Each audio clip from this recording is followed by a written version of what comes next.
Hoy tenemos entonces la oportunidad de un tema que nos sigue apasionando enormemente y es hablemos de geopolítica entre China, México y Colombia, o las posibilidades que podríamos encontrar en materia geopolítica para China y Colombia, para México y Colombia con China.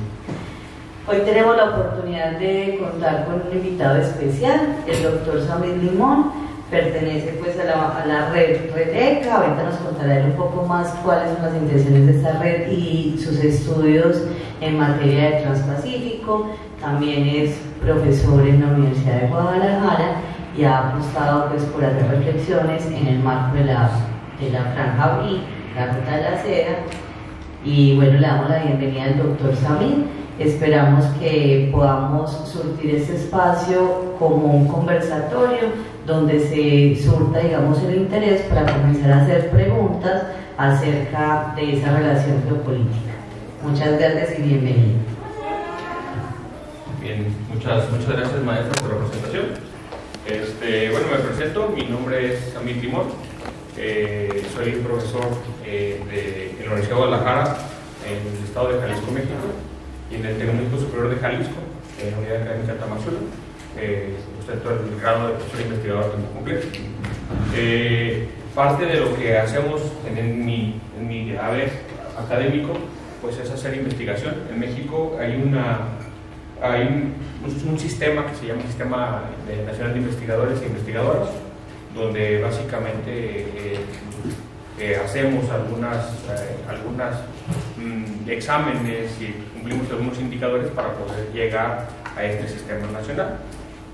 Ahí en México ostento el grado de nivel 1, entonces tengo ahí ya algunos años en el sistema nacional y básicamente lo que yo hago es estudio el tema de las relaciones transpacíficas entre China, Corea, Japón, México y América del Sur.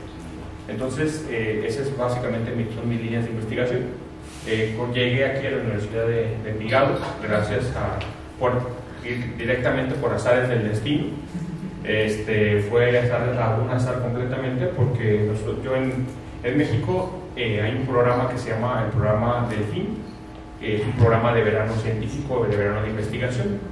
Les puedo platicar un poco que yo fui Delfín, yo fui estudiante de verano Delfín, por ahí en el 2003, 2004, no sé, pero estuve yo apoyando en el verano Delfín, también tuve intercambios de movilidad académica. Entonces cuando yo fui estudiante, decidí después, yo dije que una vez cuando yo iba a ser investigador iba a recibir a estudiantes, y así fue como nos conocimos aquí Juan Esteban, que es la persona con la que básicamente me vinculé para hacer investigación con él en su verano científico, y a partir de ahí comenzamos con esta trayectoria, ¿no? El tema de pues que conociera con la universidad, y propiamente después me vinculé con algunos docentes de aquí de esta universidad para intentar trabajar un poco más con temas de geopolítica, geoeconomía, que es ahora un tema que está muy de boga, y pues todo lo que tiene que ver con la relación transpacífica en materia comercial, en materia pues hasta de logística, que yo escucho que también aquí hay varias materias de logística. Bueno, entonces también ahí estamos en ello. En ese sentido comento, básicamente mis líneas de investigación van relacionadas al tema de China. ¿Por qué China? ¿Por qué China? ¿Por qué Corea? ¿Por qué Japón? En algún momento, hace algunos 5 años, lo escribí en un artículo, que es el nuevo epicentro, el nuevo centro de gravedad comercial del mundo. Entonces, China, desde su fundación en 1949, que se hace república, de hecho ayer cumplió años de república, el 1 de octubre de 1949 es cuando empieza a ser república China, tiene muy poquito. Colombia, ¿cuántos años tiene Colombia? 1800, ¿qué? 1810, 11, 12. 1810 es Colombia república. Sé la fecha porque México también, más cambiamos en días, pero México también 1810.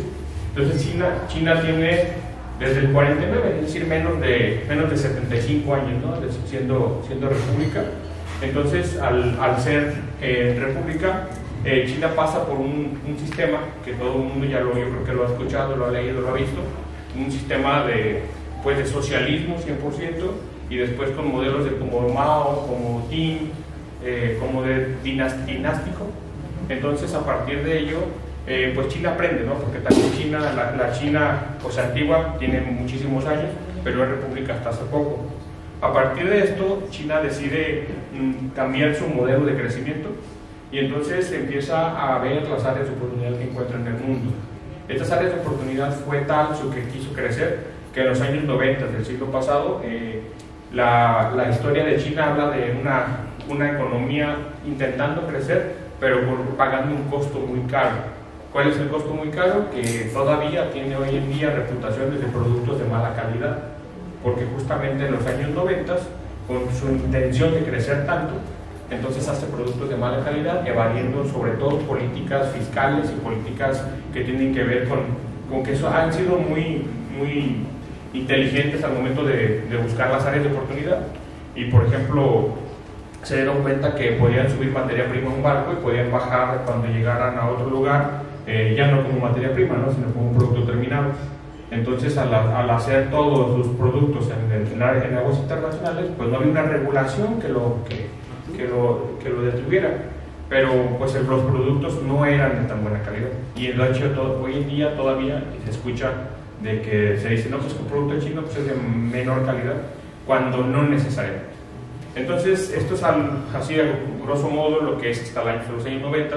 En el año 2000, a partir de diciembre del 2000, febrero del 2001, China ingresa por fin a la Organización Mundial del Comercio, después de 3 veces que lo habían rechazado.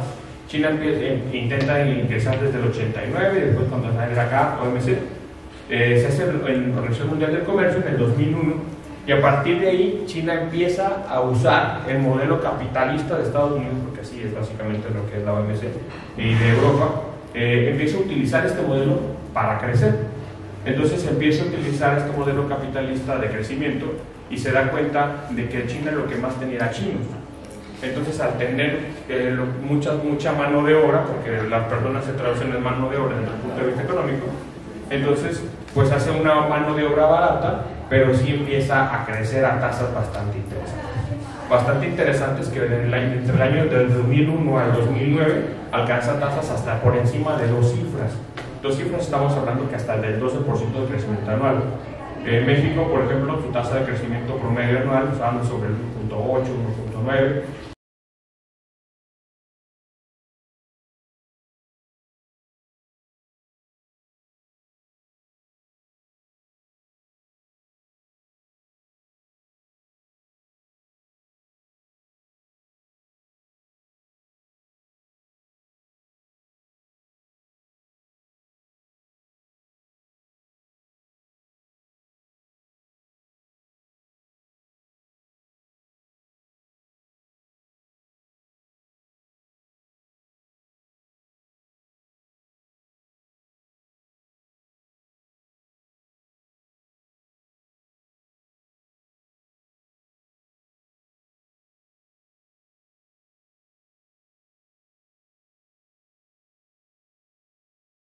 Pues empieza a permear en muchos sectores de China, de tal suerte que hay lugares que están súper ultra desarrollados de China, pero el 90% de su territorio pues tiene el problema de que está en pobreza extrema, pero extrema de veras, no la extrema que marca la OMC. Entonces, y con esto es como un panorama general de todo lo que estoy contextualizando y lo que quiero comenzar. Voy a esperar un poquito que pase esas personas.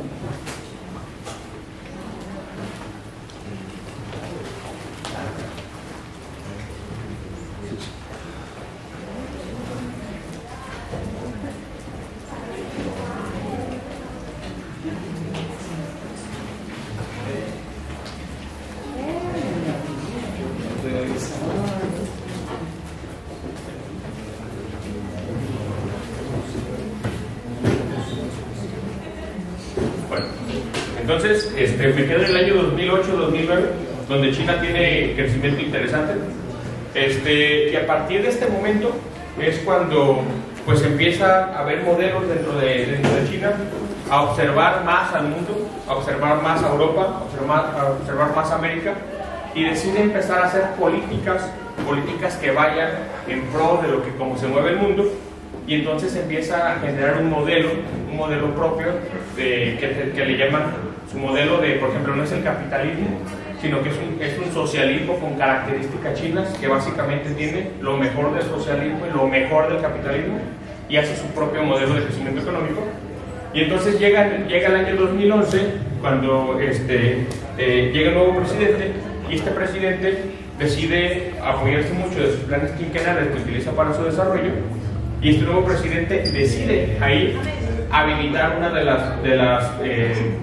los programas geopolíticos más importantes que yo creo que existen en el mundo hoy en día, que tiene que ver con la ruta de la seda o las nuevas rutas de la seda en aquel momento. Entonces, en este año 2011-2013, en Azerbaiyán, en una conferencia que da, dice, ¿sabes qué? A partir de este momento habilitamos de nuevo las rutas de la seda, las históricas rutas de la seda. ¿Por qué?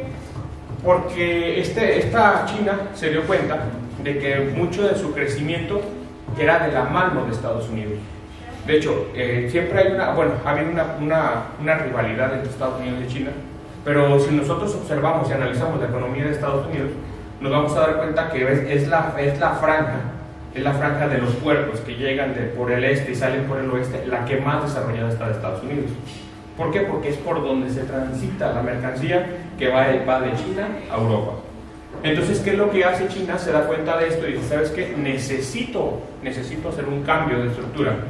Y al hacer las nuevas rutas de la seda, básicamente hace 7 corredores industriales a lo largo, no para América, sino a lo largo de lo que es toda Asia, para llegar a Europa. Entonces dice, en lugar de darle por Estados Unidos para llegar a Europa, entonces le voy a dar por todo Asia. Y entonces hace uno por Centro Asia y le hace uno hacia el norte, y ahí entonces se da cuenta que la necesidad marítima es importante. Entonces, cuando se da cuenta de la necesidad marítima, entonces empieza a hacer, la ruta de la seda en la antigüedad solamente era a pie o era en caballo. Ahora dice, ¿saben qué? Necesito hacer algunos ajustes. Entonces no le habla sino las nuevas rutas de la seda. Y una de las versiones de las nuevas rutas de la seda es la parte marítima. Entonces con ello se da cuenta que puede llegar a Europa de manera más fácil con barco, pero al explorar el mar, también se da cuenta que América puede ser importante para ellos. Entonces es a partir de hasta el año 2014-2015 donde decide hacer una reconfiguración, en China en este caso, y dice, ¿sabes qué? No solamente Europa, sino también América.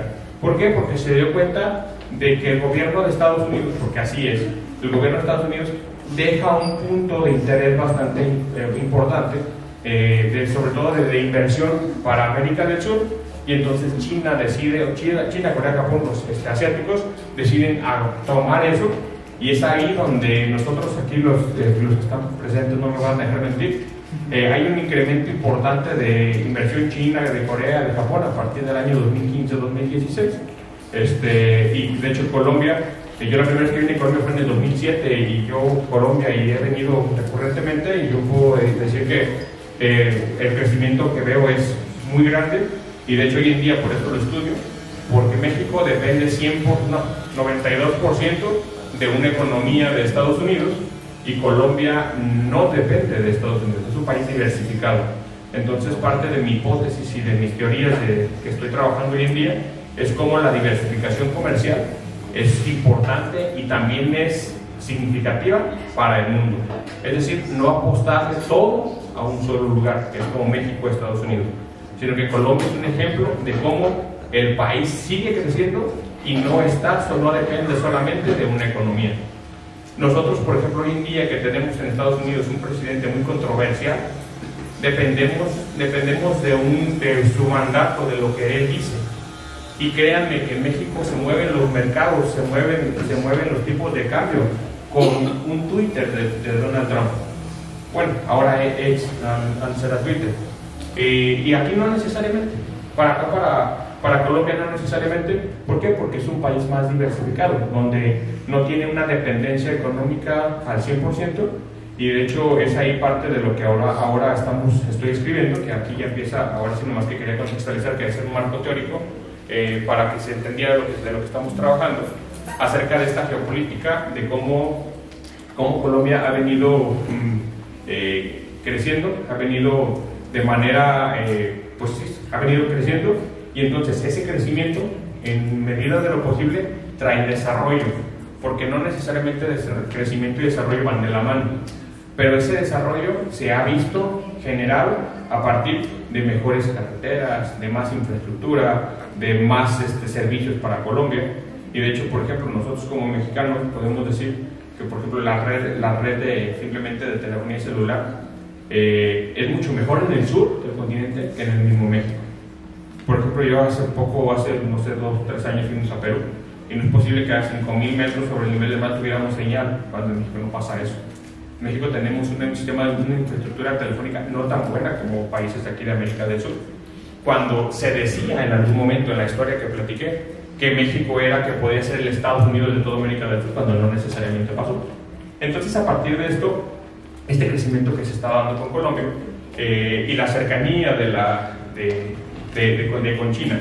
De hecho, por ahí en el año pasado, en el 23 se hacen las negociaciones, en el 24, finales del 24, sale donde Colombia ingresa a la ruta de la seda. De hecho, me pasó algo muy curioso, porque yo hice un artículo de investigación, y aquí mis compañeros profesores no me dejan mentir, donde un artículo de investigación tarda en salir de 7 a 8 meses, dependiendo de la evaluación. Saco un artículo, lo mando a una revista, la revista me lo acepta, pero pues se ve el tiempo de publicación, y el tiempo de publicación es enero del 2025, noviembre del 2024, perdón. Y yo vine aquí en octubre del 2024, y cuando vine en octubre del 2024 me llevo la sorpresa que el presidente de Colombia acababa de afirmar o de hacer nexos para entrar a la BRIC. Y yo justamente en ese artículo lo acababa de escribir, donde Colombia, Paraguay y otro país son los únicos países que no estaban en la BRIC. Y de hecho, la parte de la charla que di el año pasado, dije, bueno, el artículo que va a salir el próximo mes está desactualizado, porque yo lo escribí hace 8 meses, y pasó, coincidió. Entonces, el punto es cómo puede traer más inversión que la que ya se tiene a Colombia, inversiones chinas, inversiones asiáticas. Porque hay un punto que debemos rescatar, que no lo he mencionado y que también es importante, que es hay unos acuerdos, se llaman acuerdos de libre comercio. Estas asociaciones comerciales que se dan con los países, estos acuerdos de libre comercio, China también modera uno que se llama el RCEP. Y entonces este RCEP son 15 economías asiáticas: China, Corea, Japón, Australia, Nueva Zelanda y las 10 economías de Asia, que son más chiquitas, donde básicamente, ¿qué es lo que hace China con el RCEP? Así como en los años 90 Estados Unidos hizo un bloque, México, Canadá y Estados Unidos, que fue el famoso Telecan. Bueno, ahora China decide hacer un bloque comercial que se llama RCEP, donde básicamente son todas las economías del este de Asia, excepto Taiwán. Y ahorita voy a hablar un poco de Taiwán. Entonces, al ser todas las economías del este de Asia, bueno, la India está fuera, pero puede entrar cuando gusten. Al ser todas las economías del este de Asia, pues lo que está haciendo China está sacando sus materias primas cercanas al país. Si nosotros analizamos el comercio de China, nos vamos a dar cuenta cómo todos los países que están alrededor han incrementado sus relaciones comerciales de manera exponencial. Y entonces, China, ¿a qué países busca de América del Sur? ¿Por qué? Porque América del Sur sabemos que es el pulmón del mundo. América del Sur es un lugar donde tenemos mucha materia prima. Si nosotros nos damos cuenta, ¿con quién le interesa tener relaciones China? Con los países que están en la parte del Pacífico. Si nosotros analizamos quiénes son los primeros países con los que tiene un tratado de libre comercio, Chile. Otro, Perú. Colombia no lo tiene y no creo que lo tenga. De hecho, ahora algo de lo que estoy escribiendo hoy en día es cómo China puede utilizar a la Alianza del Pacífico para ingresar para que tenga mayores relaciones comerciales con Colombia, y cómo Colombia puede utilizar estas relaciones de la Alianza del Pacífico para poder tener un poder de negociación con China.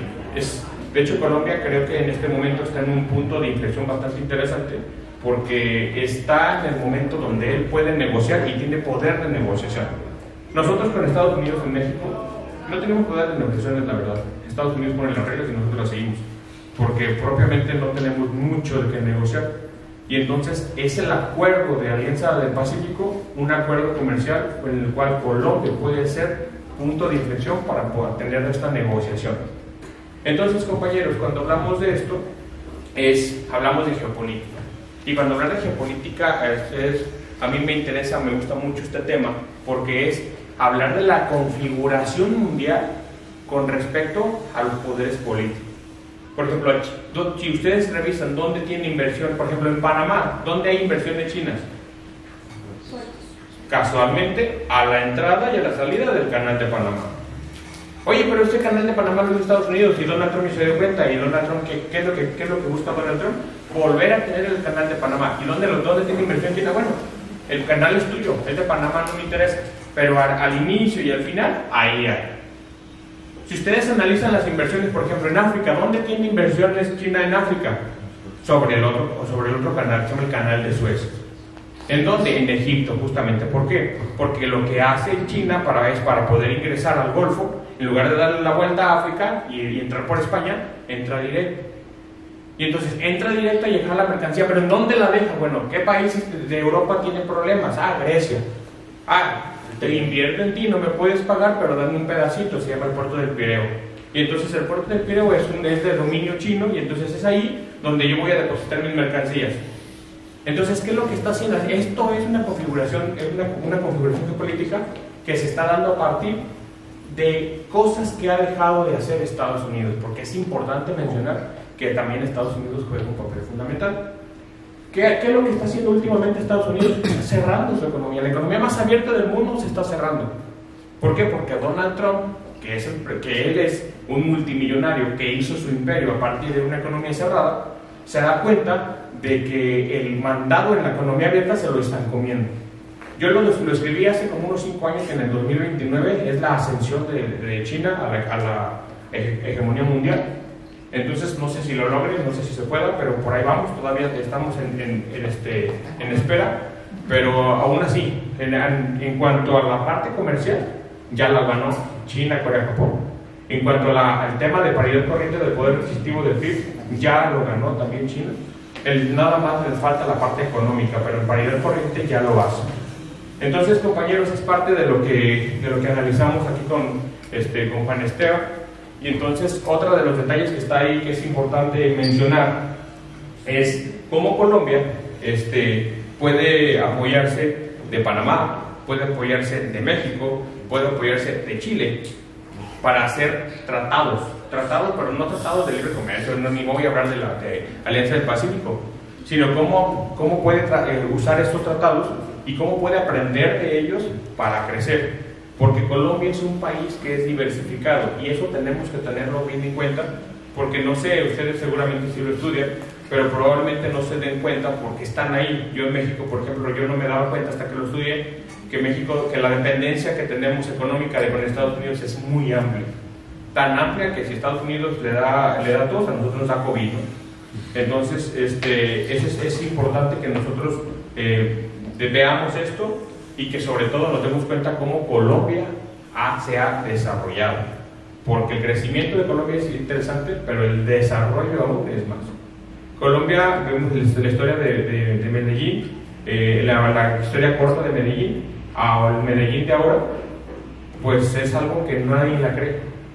¿Por qué? Porque en muy poquito tiempo ha evolucionado, porque ese desarrollo nos trae evolución. Entonces el crecimiento puede traer desarrollo, el desarrollo puede traer evolución, que es lo que hoy en día se busca. Entonces es como que parte del marco, del contexto que quiero dejar aquí en la mesa, y a partir de ahí me gustaría que preguntaran, que vieran, que viniera un debate por parte de algunas posturas a favor y en contra, que podamos debatir, que podamos conversar, para pues ponerle un poquito de café a la plática. Escucho preguntas. Adelante, maestro. Buen día, mi nombre es Luis Alberto Naranjo, profesor de la Facultad de Ciencias Empresariales, compañero de aquí de nuestros Diana. A mí me interesa mucho la comparación de la etapa de Mao Zedong versus el gobernante actual, sabiendo que el gobernante actual estudió en Estados Unidos, amigo de Estados Unidos, y hoy se vuelve el gran competidor de Estados Unidos después de haber estudiado Estados Unidos desde adentro. desde el punto de vista de la historia, el desarrollo de la tecnología del mundo lo hizo China, hasta el momento que decidió cerrarse y dejó de crecer en desarrollo, en innovación. Entonces todo lo que usted diga de la historia de la humanidad lo hizo China. En ese contexto, cuando hoy China es una sociedad híbrida, es socialista, comunista, capitalista y todo lo que quiera. ¿Cómo ve usted el nuevo orden mundial China, Estados Unidos? Bueno, ese contexto que marcó es bastante interesante y puedo narrarle de la historia de la humanidad que se ha crecido. Simón Bolívar fue lo mismo que Chipilín, de que fue y conoció el sistema y a partir de eso intentó hacer algo mejor. En México tenemos a Miguel Hidalgo, donde algo pasó. También tenemos otro caso en México que se llama Benito Juárez, que también justamente, digamos que atacó el sistema desde dentro, no desde adentro, desde dentro.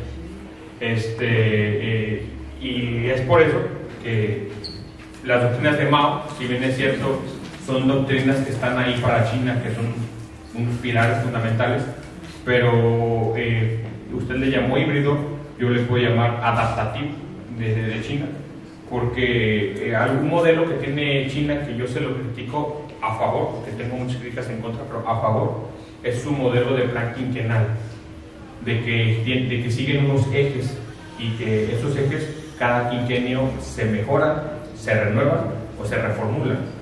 Y esto es algo que nosotros, las economías occidentales, no los hacemos, y eso yo creo que está muy mal.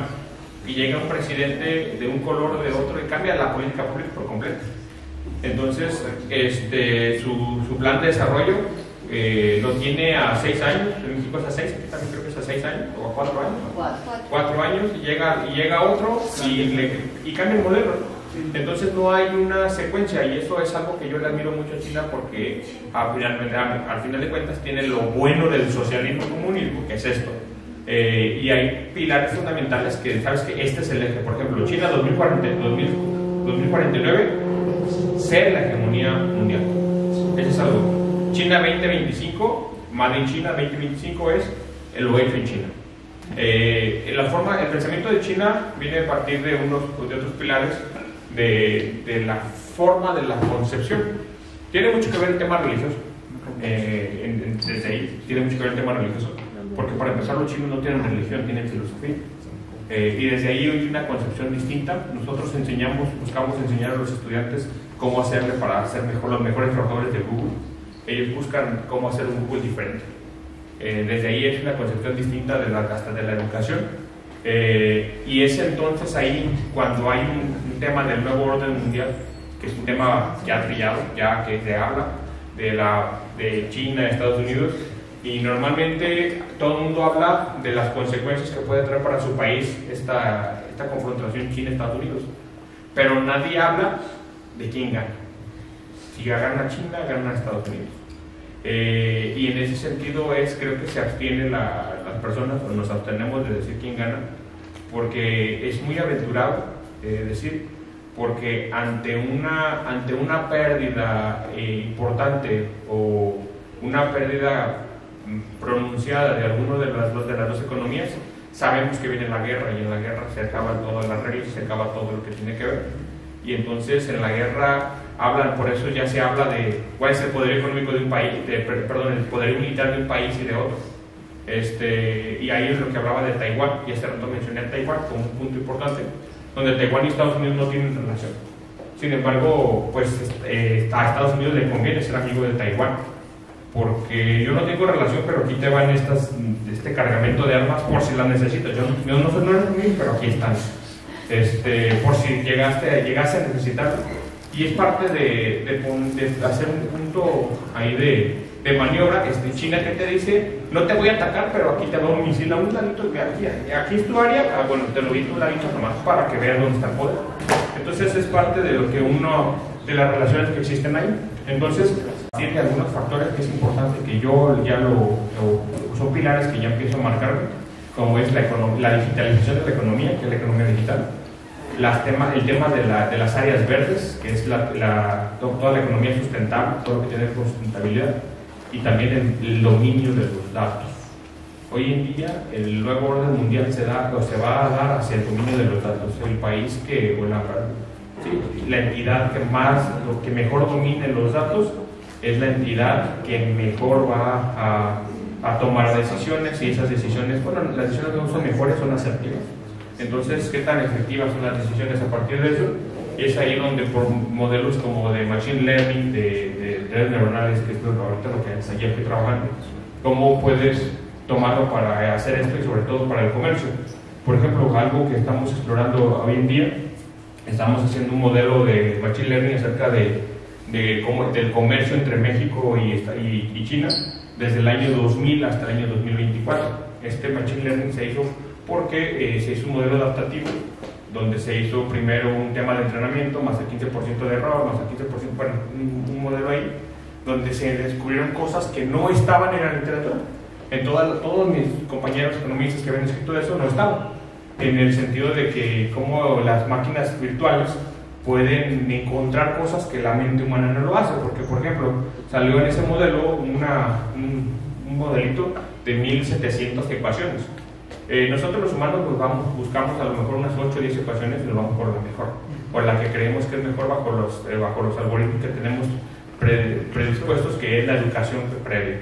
Pero estos machine learning somos nosotros capaces de manipular una máquina y de entrenarla para que te dé los datos que tú quieres, y entonces va a ser como un GPT, ¿no? Vamos a generar un modelo GPT, una IA que te dé solamente que sepa lo que tú quieres que sepa, como un modelo de Google LM, lo que está haciendo ahorita de Notebook LM. Algo similar se hace con un machine learning así, y entonces te da cosas interesantes. Entonces, contestando puntualmente su pregunta, considero que el nuevo orden mundial se va a dar a partir de la digitalización de la economía, que es la economía digital, de la parte sustentable y del dominio de los datos.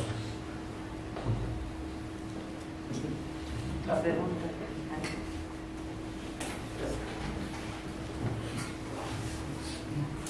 Buenos días. ¿Me escuchan bien? Sí. Bien. Buenos días, ¿cómo estás? Gracias por visitarnos en la IUE. Mi nombre es Pablo Arana, soy el docente de negociación internacional en la Facultad de Ciencias Empresariales. Quería preguntarte, mira que en este momento, como lo has descrito una China que tiene un cierto imperialismo económico, ¿cierto? Cuando mencionas el puerto de Grecia y cuando mencionas otros activos que tiene, sobre todo en el sudeste asiático. La pregunta como tal es, mirando el caso de Sri Lanka, creo que lo conoces, ¿cierto? Sobre todo del puerto y de la forma de pronto no tan legítima en la cual China se toma el poder de ese puerto, y mirando que Colombia tiene 8 de cada 10 proyectos, megaproyectos financiados por los chinos, ¿cómo podríamos entonces nosotros desde la academia preparar profesionales para que se puedan defender, sobre todo de políticas económicas, sobre todo de crédito y de otros factores que utiliza China como para ese imperialismo económico? Muchas gracias, maestro, por su pregunta. Justamente, yo hablaba de que sí, hablo de China y estudio China sobre su modelo de crecimiento y de las bondades que ha generado. Pero no todo es miel sobre hojuelas, no todo es color de rosa, también hay situaciones complicadas. Situaciones complicadas a países que los han endeudado por completo, Tanzania, por ejemplo, en África, donde lo ha hecho que el país básicamente pierda toda su identidad para yo poder llegar a gobernar China y hacer lo mismo, ¿no? Y Sri Lanka acaba de hacer exactamente lo mismo, a tal grado que Sri Lanka casualmente va a ser el nuevo integrante del RCEP. Ya ingresa Sri Lanka por ello, porque son países pequeños, con necesidad de crecimiento, pero ese crecimiento a partir de la deuda. Y entonces la deuda, hablábamos, yo me voy a ir a otra circunstancia. Esa deuda, en este caso de Sri Lanka, impagable, cede territorio, así básicamente, cede garantías, ingresa a China. Y eso ha sido un buen modelo de desarrollo desde el punto de vista chino.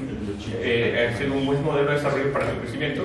Sin embargo, que está ocurriendo de que muchos países están endeudados con China, pero el BAI, que es el Banco Interamericano de Desarrollo de China, que es el que está dando los créditos, resulta que ya no le están pagando tanto porque no pueden pagar. Entonces se convierten en deudas impagables y sí, te cedo territorio. Pero ¿qué pasa cuando deja de haber flujo de capital? Entonces se está hablando ahorita de que ese modelo de China probablemente no le funcione tanto porque los países ya no le están pagando, le están dando territorio. Pero ¿de qué me sirve tener tanto territorio si yo no tengo flujo monetario? Entonces ese es un área interesante de estudiar. Apenas se está dando esto, esa observación se está haciendo con base en China. Y con respecto al político, me dijo que es de comercio, ¿verdad? De comercio. Sí, negociación. De negociación. Con respecto a ello, yo siempre digo, y aquí va uno para ustedes los docentes y para mí para los estudiantes, que yo siempre me hago la pregunta, es cómo preparar a mi estudiante. Que estoy preparando un estudiante que ni yo ni él saben dónde va a trabajar en 20 años por cómo está mutando la educación y la economía. La administración, por ejemplo, cuando yo les doy clase, yo les digo que modelos como Chavenato y como todas esas personas que son los intelectuales de la administración, yo les digo que ellos son bibliografías ya sí tienen bases, pero ya están muy lejanos, porque yo les digo cómo administrar a una empresa donde lo último que voy a tener es un espacio físico.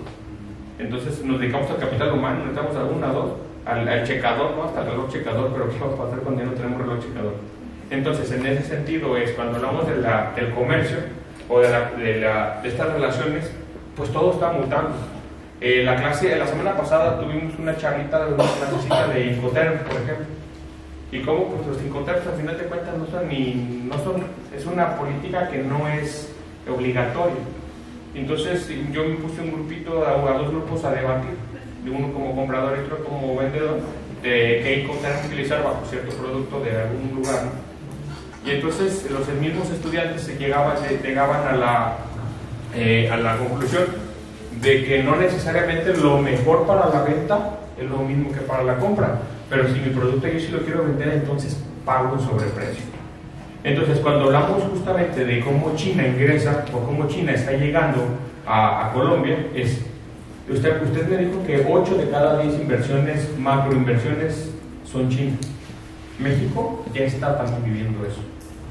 México, en México no tenemos canal de Panamá, pero sí tenemos un lugar muy delgadito que se llama el Istmo de Tehuantepec. Y entonces la 4T o el nuevo gobierno chino, el nuevo gobierno de Estados de México, hace una inversión con capital chino para hacer tren. Aquí no abrimos el país, pero sí le metemos un tren de lado a lado. Entonces Puerto Grande en un lado, Puerto Grande en el otro, y entonces es como la alternativa de China para el canal de Panamá, si se le dejan ir. Entonces, ¿qué hace Colombia? De hecho, hace ratito estábamos aquí en la plática. Yo estaba preguntando acerca que hay una carretera de aquí, la que va hacia el norte, ¿no? Pero están haciendo un puerto aquí, ¿no? El puerto de...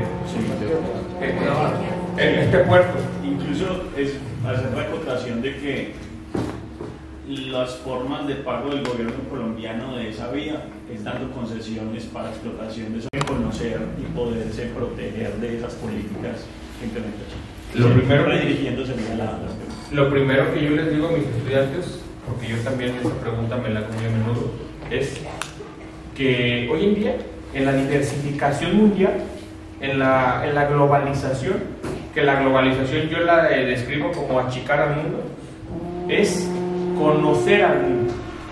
Entonces, lo primero que tenemos que hacer nosotros como negociadores, como compradores de algunos productos, es conocer cómo es la otra persona, la contraparte.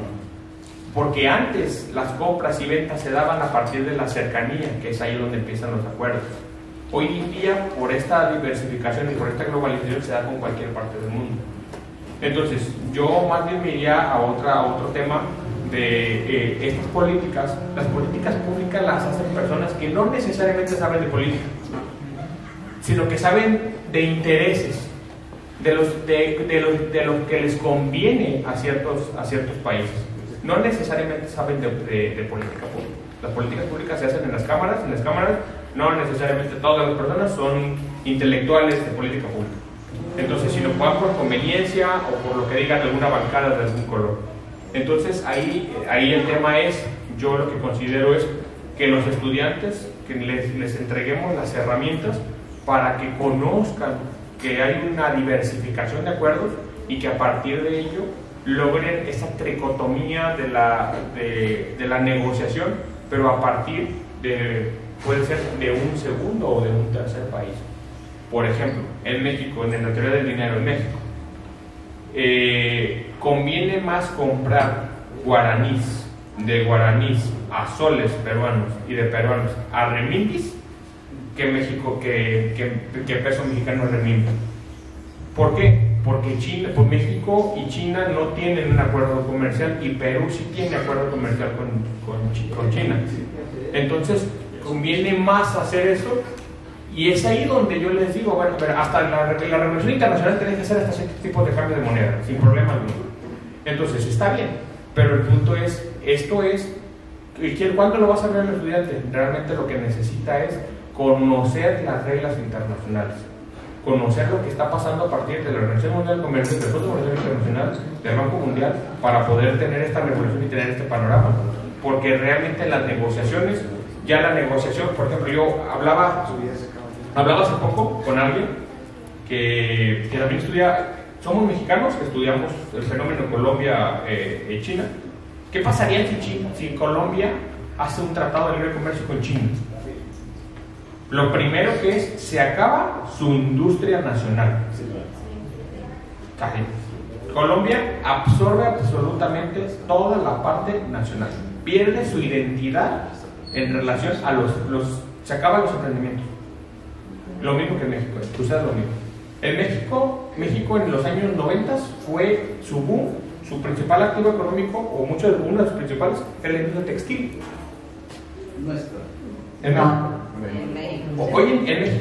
Hoy en día la industria textil no representa ni el 1% del PIB. ¿Por qué? Porque se lo acabó. De hecho, yo quisiera hacer un artículo, pero no he tenido tiempo, acerca de Chain, el jaque mate de la industria mexicana, de la industria textil mexicana. ¿Por qué? Porque yo lo veo, o sea, yo de verdad quisiera titularlo así, ¿no? Pero parece más un tema de revista. ¿Sí? Entonces, si hacemos esto, si llegara un tratado de libre comercio, cambian las reglas del juego, así definitivamente cambian. En México, por ejemplo, la parte desarrollada era el centro del país. Se hace lejano, el desarrollo se va hacia el norte. Es hasta esta parte del gobierno de la cuarta transformación que empezó con Andrés Manuel López Obrador, donde empieza un poco más el desarrollo hacia el sur de México. Pero México está bien delimitado del centro, en la Ciudad de México y toda la capital. De ahí hacia arriba está el desarrollo, hacia abajo y pobreza. En la parte de Cancún y todo esto hay desarrollo porque por las playas, pero todo lo hay pobreza y pobreza extrema. A partir de entonces comienza. Entonces, si se hace un tratado de libre comercio, el crecimiento de Colombia va a estar en el pasto. Y viene ese campo. O sea, así yo así es lo que sí veo. Y con respecto puntualmente a su pregunta, la política, yo creo que es conocer el tema de las políticas internacionales. Doctor, si me permite, le voy a hacer una pregunta y ya le voy a dar la palabra al profe X. Ha mencionado varias veces la Organización Mundial del Comercio.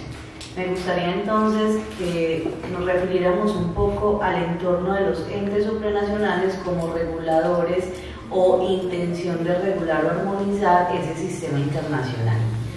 La OMC aparece con dos cláusulas rectoras: nación más favorecida, trato nacional, pero por otro lado nos dicen que ustedes pueden firmar acuerdos. Pareciera entonces como la doble dicotomía, la han nombrado así algunos académicos de la OMC. Pues por un lado me decís que el trato es justo, es libre, debería procurarse por desmontar barreras arancelarias y no arancelarias, pero por otro terminó favoreciendo más unos países que otros, ejerciendo, por ejemplo, efectos como el Spaghetti Bowl, esa atomización de acuerdos de libre comercio que se firman. ¿Cómo se evita triangulación de comercio, por ejemplo, con China, ahora que se regula por la OMC? Bien, cuando hablamos de la OMC, justamente, pues son las cláusulas rectoras, aparte después del GATT, de la ronda de Uruguay, sale la historia, ¿no? Entonces, la OMC es una organización 100%, voy a hablarlo así, occidentalizada, así, donde las reglas del juego las intentamos poner nosotros. De hecho, el RCEP, este acuerdo del que hablé del RCEP, es como un golpe bajo para la OMC o para Estados Unidos, porque hizo un acuerdo comercial en sus regulaciones internacionales, que es la OMC. Porque hay acuerdos donde no necesariamente están regulados por la OMC, y entonces existen los acuerdos. Sin embargo, la OMC te invita, ¿no?, a ir creciendo es la relación para ir cambiando las barreras arancelarias y no arancelarias. De hecho, el RCEP en el año 2030 es 0 arancel entre las 15 economías. Aguas con eso. Entonces, es un tema ahí. No necesariamente va a funcionar. Está el caso de la Unión Europea, donde la Unión Europea llegó hasta el último peldaño de la OMC. Y pues, ¿qué pasó con Reino Unido? ¿Qué pasó con Inglaterra? O sea, decide, ¿sabes qué? No, aquí no me está funcionando a mí. La Unión Europea se vio afectada por Grecia, por ejemplo, con el tema de los Juegos Olímpicos. También fue un golpe, porque no fue para Grecia, fue para la Unión Europea. Entonces, esta asociación tan fuerte está también, Verú me lo dice, pero no necesariamente es lo mejor, pero sí es una buena práctica, ¿no? Es una buena práctica, pero al final de cuentas, China ingresa a la OMC para jugar con los países de Occidente. Yo sí lo veo, yo sé lo que yo puedo rescatar de ello, para jugar con los países de Occidente, y entendió el juego de la OMC. Porque yo siempre les digo, comienzo con mis estudiantes diciéndoles que me digan el filósofo más importante que conocen ellos en su historia académica. ¿Cuál es la persona, el padre de la medicina? Dime cuál es el padre de la matemática, cuál es el padre del arte, cuál es el padre de lo que quieran. Y el común denominador es que es europeo o es norteamericano. Entonces, del que me hayan dicho, entonces les digo, a ver, espérame. O sea, nosotros somos una organización, somos un sector del mundo donde estamos regidos por Europa o por Estados Unidos. Nosotros hablo de México, Colombia y todos los del sur, o la mayoría de los del sur. Entonces, yo digo, si allá hay más personas que nosotros, porque creemos que lo que nosotros decimos es lo mejor. Tenemos las reglas del juego, tenemos muchas reglas del juego, pero no necesariamente son las mejores reglas del juego.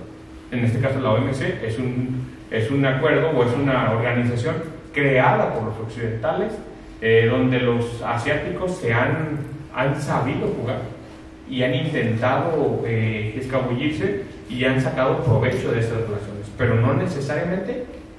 Yo creo que están de acuerdo con todo el adoctrinamiento que se da a partir de estas organizaciones mundiales, como pues, el Fondo Monetario Internacional, la OMC, la ONU y todas estas.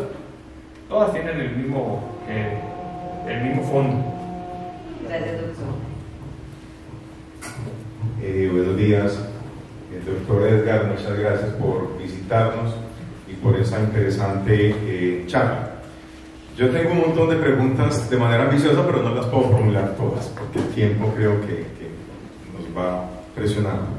Pero, por ejemplo, me inquieta mucho hoy el tema, y a propósito de la pregunta que hace Diana, me inquieta mucho el tema del derecho internacional. Mi opinión es el derecho internacional está en crisis. Pues llega, por ejemplo, es una opinión, llega la nueva administración de Estados Unidos y viene borrando de tajo una cantidad de normas, reglas, por ejemplo el GATT, la OMC, quizás tardaron décadas haciendo acuerdos, reglamentaciones, y los aranceles recíprocos los borraron en un día. ¿Sí? Se sale del acuerdo de París, no quiere seguir en la OMS, es decir, está borrando en minutos décadas. Entonces me genera mucha inquietud el derecho internacional, está en crisis. Pero esa no es la pregunta puntual, es esta. En todo este escenario global, ¿y cuál es su opinión sobre la India? ¿Sí? Según la CIA, tiene quizás 1.410 millones de habitantes. Por paridad de poder adquisitivo, hoy puede ser la quinta, sexta economía del mundo, pero está ahí, calladito. ¿Cuál es su opinión sobre la India en la reconfiguración de todo este orden geopolítico y económico global? Y si me quiere dar una opinión puntual de otro tema, y es: estamos quizás ante el surgimiento, y puede tener futuro, un nuevo sistema de pagos internacionales impulsado por los BRICS, por China y por el Banco de Desarrollo Internacional, con el yuan. Muchas gracias. Justamente se iba a contestar. BRICS. BRICS, ahí va. Los BRICS es algo que pues ya hay muchos países interesados en añadirse a BRICS. De la India no había querido hablar, pero justamente porque se juega aparte. Cuando se hace el reset, empieza en las negociaciones y empieza la India formando parte del reset. En la última ronda se decide salir por un tema de un acuerdo. Se dice que por razones internas. Hubo un tema con Estados Unidos, pero el punto es que de hecho el RCEP lo hace, y una de sus cláusulas de inicio es y la India entra cuando quiera. ¿Por qué razón? Porque justamente si se une la India al RCEP, se convierte en la mayor cantidad de personas del mundo, por la cantidad de personas que hay entre China, Corea, Japón, la India y los que están ahí. Son más del 50% de la población mundial. Entonces, la India es un territorio que, si bien es cierto, tiene mucho desarrollo, pero bastante. Lo que tiene de contra de la India es que tiene mucha pobreza también. Está muy bien. De hecho, la India, junto con Sudáfrica, son de los países que presentan mayor desigualdad según el índice de Gini y el índice de Palma.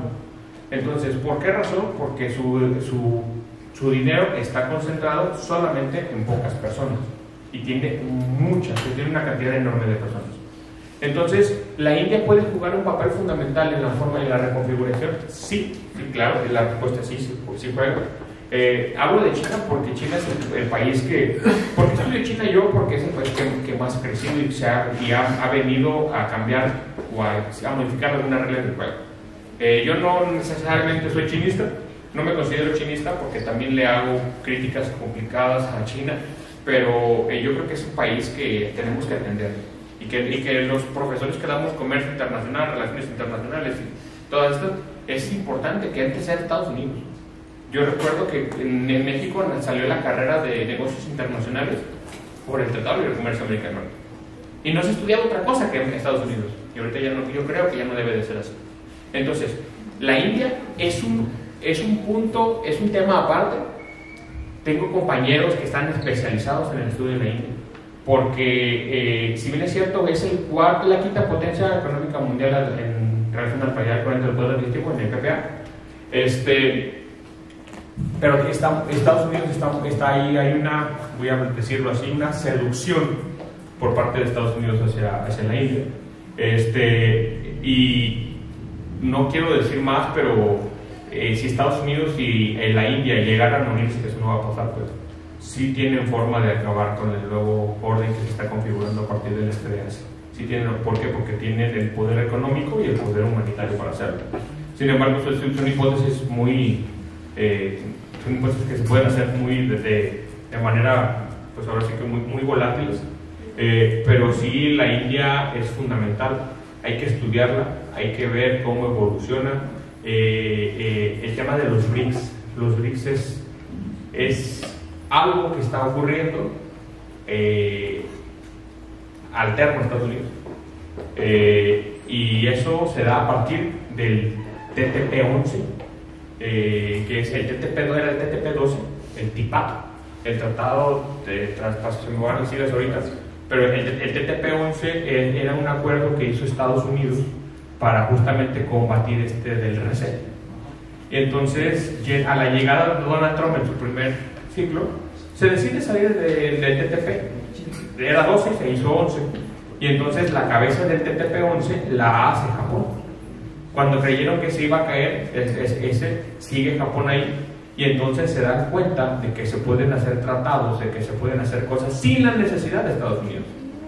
Y entonces es ahí donde los BRICS empiezan a tomar un punto importante y se empiezan a dar cuenta que habemos más economías que unidas podemos hacer un poquito más a la par de las reglas de Estados Unidos, que lo hablo de Estados Unidos, que es un país es el papá o se siente el papá de los pollitos que decide hoy me salgo del Acuerdo de París, y cuando a China le costó muchísimo y a toda la economía verde y el Acuerdo de París y que vamos a funcionar para hacerme más sustentables, Donald Trump decide decir, es que nosotros le faltan fundamentos científicos a eso y me salgo de ahí. Entonces, ¿por qué? Porque sabemos que un crecimiento barato es un crecimiento no sustentable.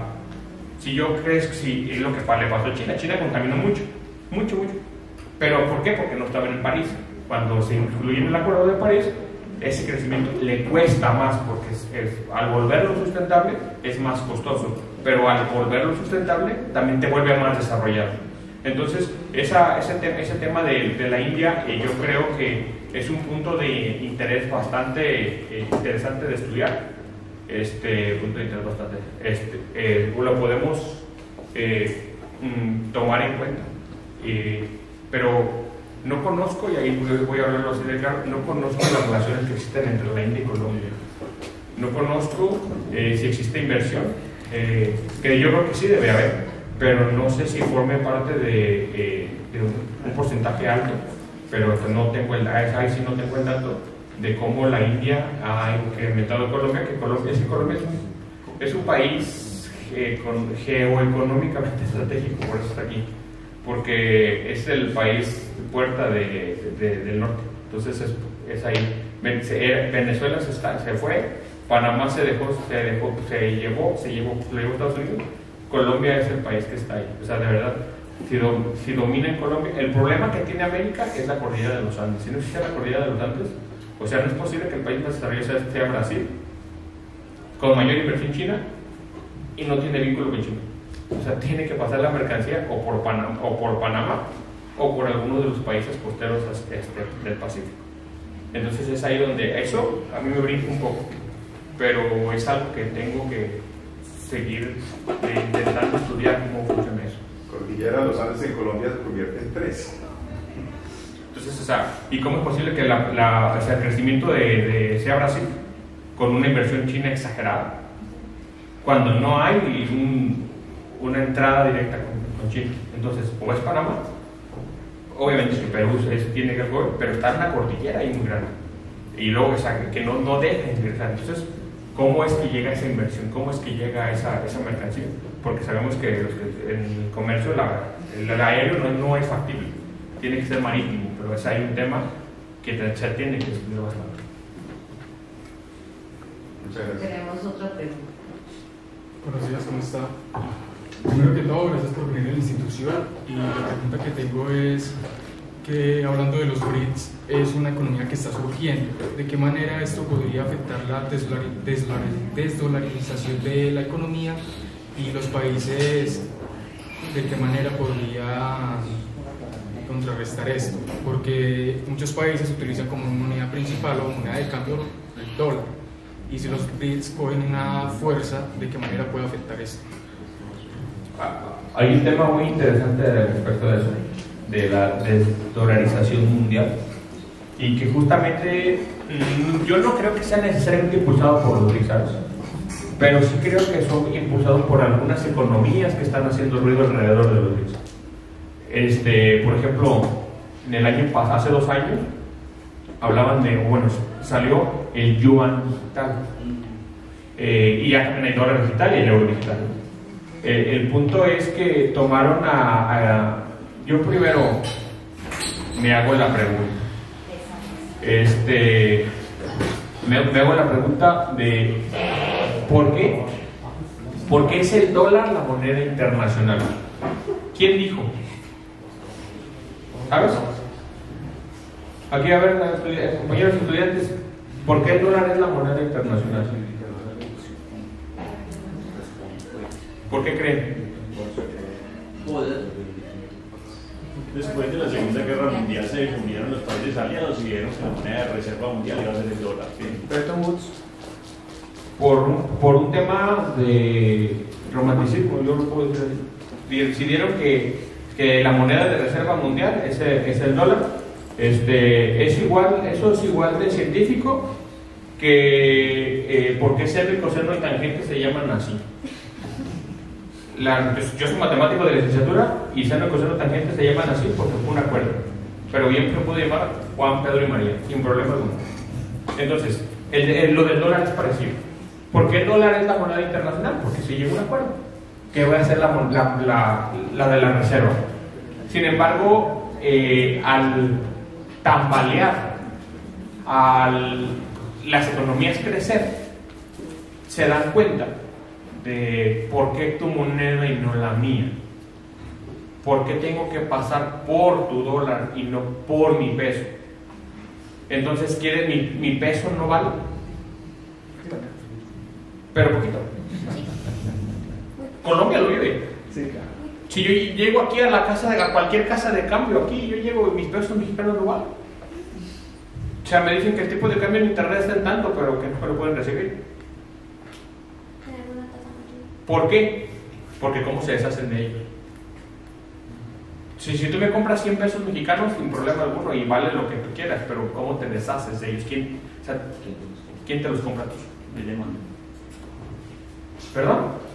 No existe la demanda. No existe la demanda. Entonces, esa palabra de demanda es algo que tiene que ver mucho con el tema del dólar internacional. El dólar internacional es una moneda que, o sea, yo creo que para que la eliminen, a pesar de que hay países como China que te restringen que todas sus transacciones son en renminbis o en yuanes, no van a poder con eso en mucho tiempo, al menos en mucho tiempo. ¿Por qué? Porque, y el renminbi, fíjate que los chinos son interesantes porque controlan su tipo de cambio. Y al controlar su tipo de cambio, te pueden decir este micrófono, ¿cuánto vale? 10 dólares. Para ti, $1, ¿cuántos pesos colombianos? 3,000. 4,000 pesos colombianos vale $1. Y este micrófono vale $1.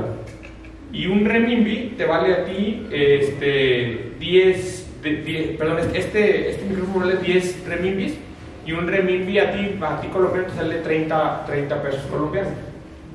De tal suerte que te obligan a decir que este micrófono lo vas a comprar en renminbis y no en dólares. Es una forma de controlar su tipo de cambio. Y entonces te obliga. Sin embargo, no necesariamente ocurre. Por ejemplo, si tú vas a comprar algo desde China en dólares, primero te dicen la mejor moneda de cambio es el euro. Entonces tienes que hacer esa triangulación del dinero de nuevo. Y la desdolarización yo creo que va a tardar bastante, que sí está impulsada, que sí es un fenómeno, que viene ahí un tema de la teoría del dinero de quién pierde el tipo de cambio. Pero no es algo que en este momento, yo creo que al menos yo no lo voy a vivir, a lo mejor tú sí. Yo no creo verlo. A lo mejor tú sí, que yo creo que va a durar todavía bastante, pero sí es algo que sí se puede estudiar. ¿Alguien otra pregunta? ¿Alguna otra pregunta? De nuevo agradecerle. Yo quiero darle un saludo a nuestro compañero y les voy a decir por qué. Todos ustedes son estudiantes. Ustedes no saben que Pablo fue 10 años gerente para Asia de compañías de Asia. Se fue de aquí como un estudiante, intercambio, y uno de aquí se quedó allá. Entonces es muy interesante porque todo el mundo cree que es que los latinoamericanos no pueden ir a gerenciar ni en Estados Unidos, ni en Europa, ni en Asia, y aquí tenemos un acuerdo, entre muchas otras cosas que hemos hecho. Ahora le voy a poner el contexto. Estamos hablando de México, estamos hablando de China, estamos hablando de los BRICS. Y yo le voy a hablar de un país que se llama Colombia. El país más estratégicamente del mundo ubicado para comunicaciones satelitales es Colombia. El país con 2 mares es Colombia. Segundo país en biodiversidad del mundo, con todas las culturas, las altiplanicies. Entonces, en un momento dado, dentro del contexto geoestratégico y geopolítico del mundo, todo el mundo tiene que mirar a Colombia. A partir de eso le pregunto a usted, ¿cómo ve que mira China, Rusia, Estados Unidos o cualquier otro ente de poder mundial a Colombia para volverse poderoso, utilizando a Colombia como elemento estratégico? Estados Unidos no lo ve y lo ha dejado de ver. Y es por eso el incremento, o es ahí su diversificación. Estados Unidos ha dejado de hacer inversión en América del Sur. Y lo está dejando, de hecho ahí lo está dejando ir. Y hay países como Rusia, como bueno, la India sí tiene inversiones, China, Corea tiene muchas inversiones. Están dejando ver volteando a ver a todo lo que tiene que ver con América del Sur. Pero Estados Unidos básicamente pues ustedes vean las inversiones, o sea, métanse y vean las inversiones que ha habido en los últimos 3 años hacia América del Sur y no hay incremento. O sea, no está, la tienen en stand-by. Y busquen y vean el incremento que existe de las inversiones asiáticas hacia América del Sur y van a ver. De hecho, por ejemplo, a mí platicando con él en la mañana, digo, a mí me llama mucho la atención aquí en Colombia, por ejemplo, de la cantidad de marcas de carros que hay, que no hay en México, por ejemplo. Porque en México tenemos una dependencia económica de Estados Unidos enorme. A pesar de que en el último año han llegado 13 marcas chinas a México, bueno, Estados Unidos, y aquí no sé. Aquí yo les puedo asegurar, bueno, no puedo asegurar, pero yo creo que pues, sí puedo documentar que hay,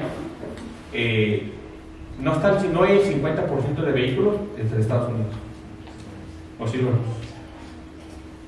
El 50% de vehículos que circulan en Colombia. Chinos, coreanos. Pero no son estadounidenses, ¿verdad? No, Nissan es Nissan y Renault. En México son estadounidenses. O sea, ese es el tema. O sea, No, es francés. Sí, pero no es Estados Unidos. Entonces, yo creo que es cierto lo que usted dice de Colombia, y esa es una de las cosas por las cuales yo estoy estudiando eso. O sea, realmente yo vengo de estudio. Acabo de sacar un working paper de Colombia del año pasado aquí. Y eso lo presenté en la universidad, en la EXI y en la Unicafam en Bogotá. Me dice, es que nosotros no lo vemos así, le dices que lo que yo veo, por eso es que yo lo veo. Nosotros no nos reconocemos. Yo lo veo de esa forma, me dice, yo no creo que esté, porque yo la primera vez que llegué a Bogotá era uno y ahorita regreso en el norte de Bogotá, les digo, veo edificios muy impresionantemente grandes. Yo les puedo decir que, por ejemplo, y a mí me pasó algo que Chía es una ciudad, municipalidad alterna de Bogotá, con menos de 100.000 habitantes, 100 y tantos mil habitantes, donde tiene un desarrollo que en México no existe. En México no hay una sola localidad de menos de 100.000 habitantes que tenga ese comercio que tiene Chile. No lo hay. Por ejemplo, la ciudad donde estamos nosotros tiene 150.000 habitantes y no existe un Starbucks porque no entra todavía en el nivel, en ese rango. Y ahí lo vi. Vi cadenas las cadenas grandes te van a partir del tema de la demanda y de la cantidad de personas que existen. Por ejemplo, en México está pasando algo muy bonito, que están llegando tiendas chinas grandes, pero de veras grandes, más grande que el Éxito que está ahí, así como la IKEA que está ahí, sí de grandes, pero que llegan y se ponen. Ellos no hacen estudio de mercado. Estudio de mercado es donde se pone un Walmart, se ponen ellos. ¿El otro hizo el estudio de mercado? Yo no pago en él. O sea, eso, tiene que ver con temas de, yo les digo, de mentalidad. Oye, que lo robaste, que lo... No, te pones tú, me pongo yo. Punto. Y... ahí está bien, está mal, cada quien quede con la opinión que quiera, pero eso es su forma de guiar sus negocios así es. Entonces, yo creo que Colombia sí es un país que muchos de los colombianos no lo han visto como se está desarrollando. De hecho, en octubre, el 29 de octubre tenemos una ponencia, un foro que se llama China Global. Y solamente un colombiano escribe ahí, solamente una persona de Bogotá va a escribir ahí, y fue aceptado su ponencia ahí de él, y nada más. O sea, no hay otra persona de todo China. De hecho, me voy a entrevistar con él en Bogotá la próxima semana, pero nada más escribe ahí de China Global, y es bastante interesante porque Yo les digo, oye, ¿no tienes más colegas? Yo quiero hacer esto, yo vengo aquí a justamente parte de la red latinoamericana de economía y ciencia aplicada, porque en economía entre todas las administraciones, en la administración entre la economía, justamente lo que buscamos es eso, a diversificar, tener más temas de investigación, generar grupos de trabajo, generar redes de investigación con profesores como ustedes, de temas que no necesariamente están de todo estudiados. Por ejemplo, de verdad, el fenómeno chino, básicamente para cualquier país, se tiene que estudiar. Yo les digo siempre a mis estudiantes, y eso es para todos los estudiantes, es la forma de pensamiento. Cuando ingresa el crecimiento económico de China, yo les puedo decir que si saben dónde está China, China está del otro lado del mundo. ¿Y cómo es posible que los chinos piensen de tal forma que en este momento todos los que estamos aquí sentados al menos traemos 3 productos chinos? Y está del otro lado del mundo. Y todos aquí al menos, y empecemos con las fundas de teléfono, al menos todos tenemos 3 productos chinos. De verdad en China hay al menos en todas las ciudades o con todas las personas, en un salón de clases de China hay al menos un producto colombiano. La respuesta es no. Y yo les digo que en el poblado que está allá, que no se llega, que se tiene que ir en carretera destapada y que se tiene que ir caminando y en bicicleta, no sé qué, en ese lugar donde apenas llega la luz, también hay un producto chino. Y China está del otro lado del mundo. ¿Cómo piensan ellos? Aquí el compañero que ayer estuvo, ¿usted en qué parte de Asia? Estuve en Japón 12 años, pero viajaba a China 6 veces al año más o menos. ¿Cómo piensan, compañero? Muy distinto, ¿no? Nosotros. Totalmente distinto. Sí, o sea, el desarrollo y el crecimiento es distinto, o sea, de verdad es distinto, su forma de concebir es distinta y entonces es cuando traes una mirada, pues ahora sí de crecimiento distinto, que es de nosotros de verdad. Con eso puedo cerrar un poco de que somos parte de un modelo occidental creado por y para nosotros. Bueno, vamos a dar entonces por terminado este espacio, hablemos de. Los invito a que se conecten hoy en la tarde, vamos a tener otra charla acerca de la ruta BRI o de la franja BRI, va a ser deslocalizado, quienes nos van a acompañar, está el link, se los compartí en la ICAP. Muchísimas gracias, doctor.